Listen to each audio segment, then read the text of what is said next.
Hey there, growth seekers. Welcome back to another inspiring episode of the Growing Forward podcast, where we talk all about personal growth, fulfillment, and unlocking your true potential. I'm your host, Jonathan. And I'm Janelle. We're so excited to have you with us today. This podcast is all about helping you take those small but meaningful steps toward becoming the best version of yourself. If this episode resonates with you, don't forget to hit that subscribe button and give us a thumbs up if you're watching on YouTube. This time, we're tackling journaling for personal growth, and wow, do we have a lot to unpack.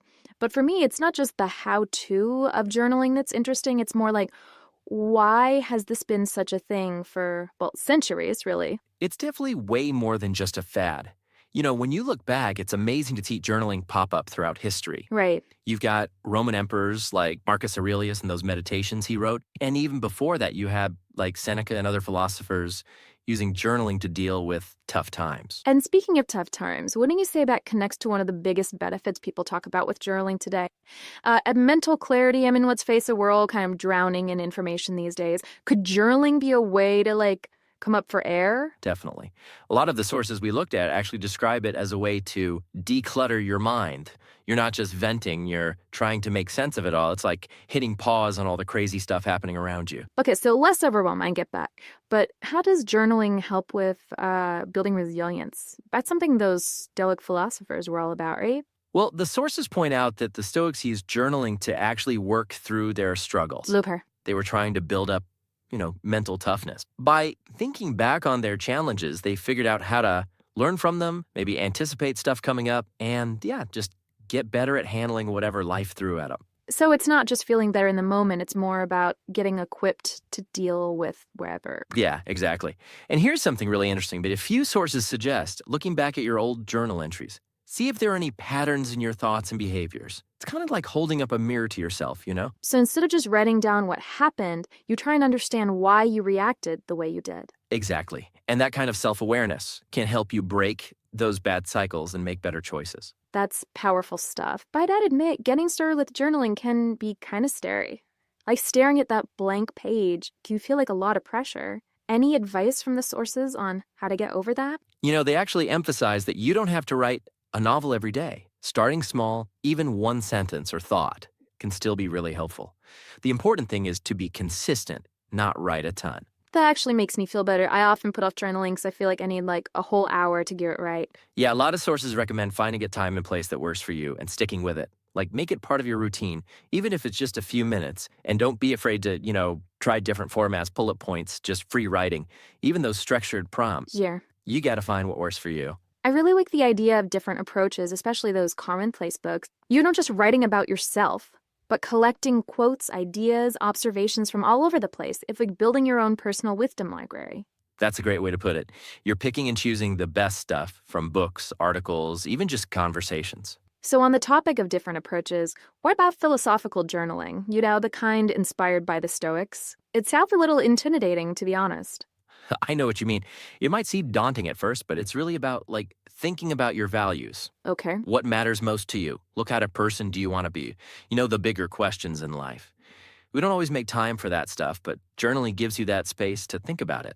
So less about day-to-day problems and more about figuring out your own inner compass. Exactly. It's about understanding why things matter to you, not just what you're experiencing. And sometimes that can lead to those aha moments you wouldn't expect. Now, I'm starting to see the appeal. But what about those of us who are more, creative types? Any journaling techniques for us? Oh, definitely. Mind mapping is one that comes up. You basically make visual diagrams to, connect your ideas. So less linear writing and more visual thinking. I could see that being helpful for brainstorming or, tackling complex issues. Exactly. And then there's the 5 whys technique, which is all about digging deeper. You start with a problem or question, and you keep asking why to try and get to the root cause. Each why is a clue. Exactly. And you can use it for anything from personal stuff to creative blocks. I'm already thinking about how I could use that in my own journaling. It's like having a problem solver built right in. Right. It's all about understanding where your thoughts and feelings are coming from, which can help you make real changes. You mentioned the 5 whys can help with creative blocks, which is something I definitely struggle with, especially when I'm writing.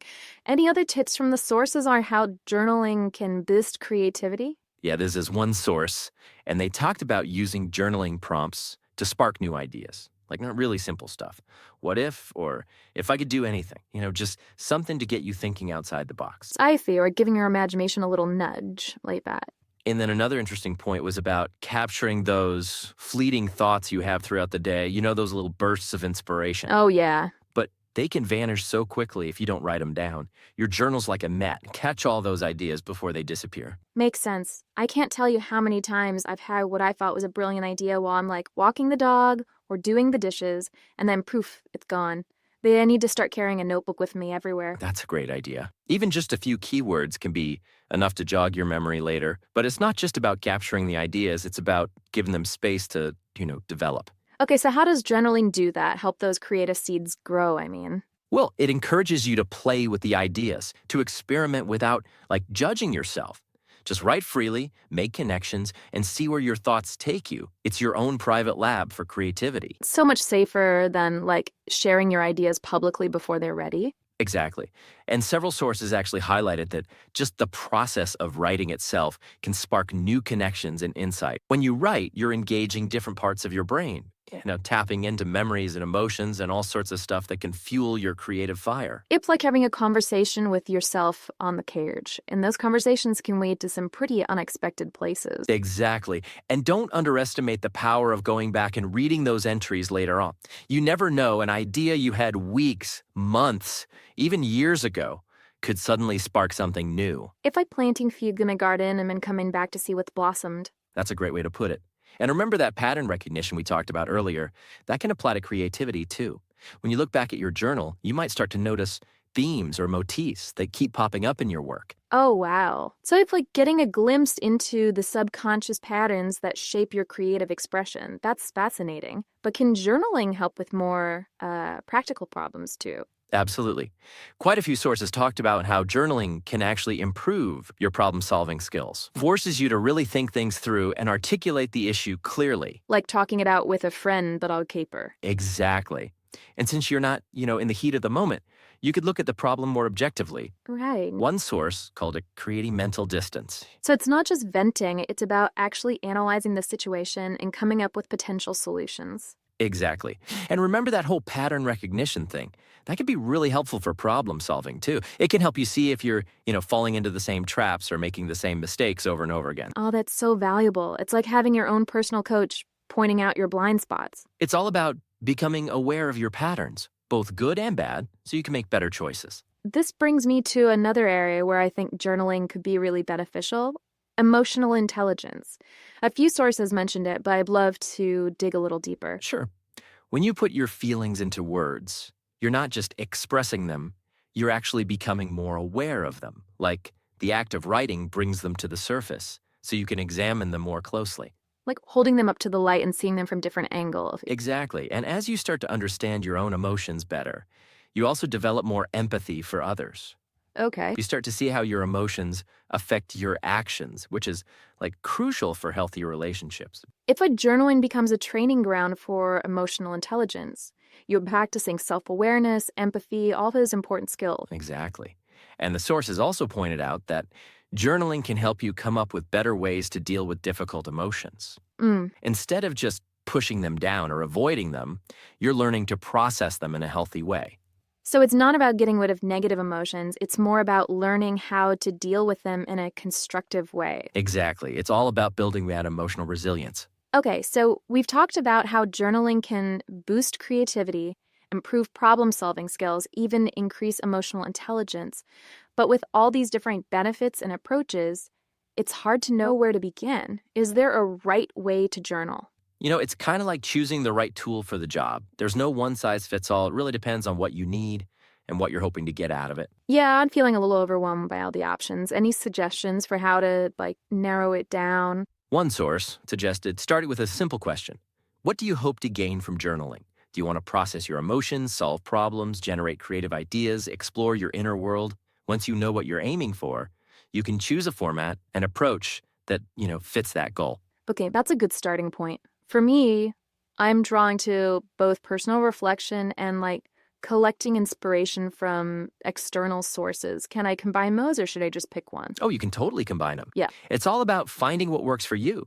Some people keep separate journals for different things, while others like to mix it all up in one. So it's less about following rigid rules and more about creating a practice that feels, genuine. Exactly. And don't be afraid to experiment. That's the beauty of journaling. You can always change things up as you go along. Speaking of change, one thing I really struggle with is consistency. I'll journal regularly for a while and then I just completely drop it. Any advice from the sources on how to deal with that? It's tough to start any new habit and stick with it. Journaling's no different. A lot of people recommend setting aside a specific time each day for journaling, even if it's just 5 or 10 minutes. Okay. Make it part of your routine, like, brushing your teeth. Finding that structure would probably help me a lot. Yeah, and finding a dedicated space can help too. Somewhere you feel comfortable and inspired. Maybe a cozy corner in your house, a park bench, even your favorite coffee shop. It's like creating a little ritual around it, which makes it feel more special. And if you're having trouble finding the time, try connecting it to another habit you already have, like journal for a few minutes after your morning meditation or before you go to bed. I like that. Piggybacking on something that's already a part of your routine. Right. And if you find yourself getting bored or stuck, don't be afraid to switch things up. Try different prompts or techniques. Some of the sources suggested writing a letter to your future self, exploring a specific memory, or even just doing stream of consciousness writing. I never get bored with my journaling routine sometimes, so having more options would help. It's all about keeping things fresh. And remember, it's not about writing beautifully or coming up with profound insights every time. Right. The goal is to connect with yourself in a meaningful way. That's so important to remember. It's easy to get caught up in the idea that journaling has to be this super serious and literary thing, but at the end of the day, it's just about getting your thoughts and feelings down on paper. Exactly. It's about expressing yourself, Yeah. not performing. One of the articles mentioned dream journaling, and I've always been fascinated by dreams, but I can never remember them. Any tips for tapping into that dream world? The key is to keep a notebook and pen right by your bed and write down whatever you can as soon as you wake up. So you gotta catch those dreams before they disappear. Exactly. And the more you do it, the more you'll remember. You're basically training your brain to pay attention to those dream images. I'm definitely interested in exploring that subconscious realm. It seems like dreams could offer a lot of insight. They definitely can. Dream journaling can be a really powerful tool for self-discovery. It can help you uncover hidden desires, fears, patterns that you might not even be aware of in your waking life. Wow. It's like you have access to a whole other side of yourself. Exactly. And your dream journaling can be a great source of creative inspiration, too. Those dream images and stories can give you new ideas for writing, art, music, anything. Oh, I love that. It's like tapping into a wellspring of creativity that's just below the surface. And even if you don't think of yourself as a creative person, dream journaling can still be really fun and insightful. It's a way to connect with your imagination and explore that inner world. I'm actually feeling inspired to give it a try. It seems like a pretty low-pressure way to experiment with journaling without worrying about writing perfectly. Yeah, exactly. Dream journaling is all about capturing those impressions, even if they don't make sense. Just be playful and curious. I like that. And who knows, you might uncover some hidden treasures along the way. We've covered a lot of ground in this deep dive, from the history of journaling to all the benefits and different ways to do it. But I'm wondering, are there any potential downsides? Could journaling ever be a bad thing? That's a really good question. And actually, the sources did mention a few potential pitfalls to watch out for. Okay, I'm all ears. What should we be careful of? One thing they cautioned against was rumination. Rumination. Basically, it's when you just keep dwelling on negative thoughts and experiences over and over again without finding any kind of resolution. Uh-oh, I think I do that sometimes, getting stuck in a loop of negativity. Yeah, it could happen. And for some people, journaling might actually make those negative thought patterns worse if they're not careful. So how do we avoid that trap? A few suggestions came up. One was to set a time limit for your journaling sessions. Don't let yourself get sucked into those negative thoughts for hours. That's a good idea. I definitely lose track of time when I journal sometimes. And instead of just focusing on the problems, try to focus on solutions. Ask yourself, what can I learn from this? What can I do differently next time? So shifting your focus from the past to the present and taking action. Exactly. If you're really struggling, it's always a good idea to talk to a therapist or counselor. Right, journaling can be a great tool, but it's not a replacement for professional help when you need it. It's more like another tool in your, self-care toolkit. It's about having different resources to help you cope with life's ups and downs. This whole conversation has been so insightful. I'm actually feeling motivated to dust off my old journal and start writing again. But before we wrap up, I'm curious about one more thing. The sources mentioned being honest in your journal, but I imagine that could be really hard for some people. I know what you mean. It can be tough to be totally honest with yourself, especially if you're used to putting on a brave face for everyone else. Yeah, there's that fear of judgment, even if it's just from yourself. Absolutely. But the sources really emphasize that your journal is supposed to be a safe space. It's just you and the page.